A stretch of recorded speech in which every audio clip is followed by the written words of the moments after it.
ಬೆಂಗಳೂರಿನ ಸಂಚಾರ ದಟ್ಟಣೆ ಸಮಸ್ಯೆಗೆ ಪರಿಹಾರವಾಗಿ ಇದೀಗ ರಾಜ್ಯ ಸರ್ಕಾರ ನೂತನ ಸುರಂಗ ಮಾರ್ಗ ಯೋಜನೆ ಕೈಗೆತ್ತಿಕೊಂಡಿದ್ದು, ಹೆಬ್ಬಾಳ ಜಂಕ್ಷನ್ನಿಂದ ಕೃಷಿ ವಿಶ್ವವಿದ್ಯಾಲಯದವರೆಗೆ 1,139 ಕೋಟಿ ರೂಪಾಯಿ ಅಂದಾಜು ವೆಚ್ಚದಲ್ಲಿ 2.28 ಕಿಲೋಮೀಟರ್ ಸುರಂಗ ಮಾರ್ಗವನ್ನು ನಿರ್ಮಾಣಕ್ಕೆ ಮುಖ್ಯಮಂತ್ರಿ ಡಿಕೆ ಶಿವಕುಮಾರ್ ಇಂದು ಶಂಕುಸ್ಥಾಪನೆ ನೆರವೇರಿಸಿದರು.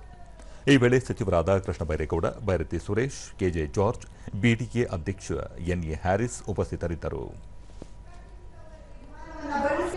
ವೆಂಟಿಲೇಷನ್ ಸಿಸ್ಟಮ್, ಸಮಗ್ರ ಅಗ್ನಿಬತ್ತಿ ಮತ್ತು ನಿಗ್ರಹ ವ್ಯವಸ್ಥೆಗಳು, ಹೊಗೆ ಪತ್ತೆ, ತುರ್ತು ಸ್ಥಳಾಂತರ ಸೌಲಭ್ಯ ಮತ್ತು ಸಂಯೋಜಿತ ಅಗ್ನಿಶಾಮಕ ಕಾರ್ಯವಿಧಾನ, ಸಿಸಿ ಕ್ಯಾಮೆರಾ ಕಣ್ಗಾವಲು, ಸ್ಕಾಡಾ, ಸಾರ್ವಜನಿಕ ಪ್ರಕಟಣಾ ವ್ಯವಸ್ಥೆ.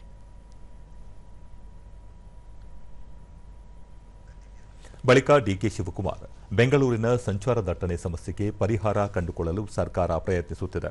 ಈಗಾಗಲೇ 17 ಕಿಲೋಮೀಟರ್ ಉದ್ದದ ಎತ್ತರಿಸಿದ ರಸ್ತೆ ಕಾರಿಡಾರ್ ಯೋಜನೆ ಕೈಗೆತ್ತಿಕೊಳ್ಳಲಾಗಿದೆ.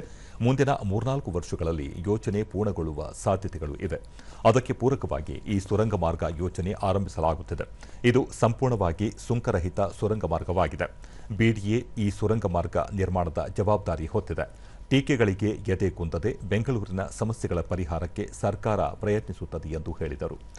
ಇದೇ ವೇಳೆ ಮೇಕೆದಾಟು ಯೋಜನೆ ಬಗ್ಗೆ ಪ್ರಸ್ತಾಪಿಸಿದ ಮುಖ್ಯಮಂತ್ರಿ, ಮೇಕೆದಾಟು ಯೋಜನೆಯು ಕರ್ನಾಟಕದ ಹಕ್ಕು ಎಂದು ಸುಪ್ರೀಂ ಕೋರ್ಟ್ ಆದೇಶಿಸಿದೆ. ಈ ಹಿನ್ನೆಲೆಯಲ್ಲಿ ರಾಜ್ಯದ ಪಾಲಿನ ನೀರಿನ ಸದ್ಬಳಕೆಗೆ ಸರ್ಕಾರ ಮುಂದಾಗಿದ್ದು, ಅದಕ್ಕೆ ಪೂರಕವಾದ ಕೆಲಸಗಳನ್ನು ಕೈಗೆತ್ತಿಕೊಳ್ಳುತ್ತಿದೆ ಎಂದು ತಿಳಿಸಿದರು. ನೀರಾವರಿ ವ್ಯವಸ್ಥೆಯನ್ನು ಬದಲಾವಣೆ ತರಬೇಕೆಂಬ ಮಹತ್ವದ ಸಂಕಲ್ಪವನ್ನು ಸರ್ಕಾರ ಕೈಗೊಂಡಿದೆ.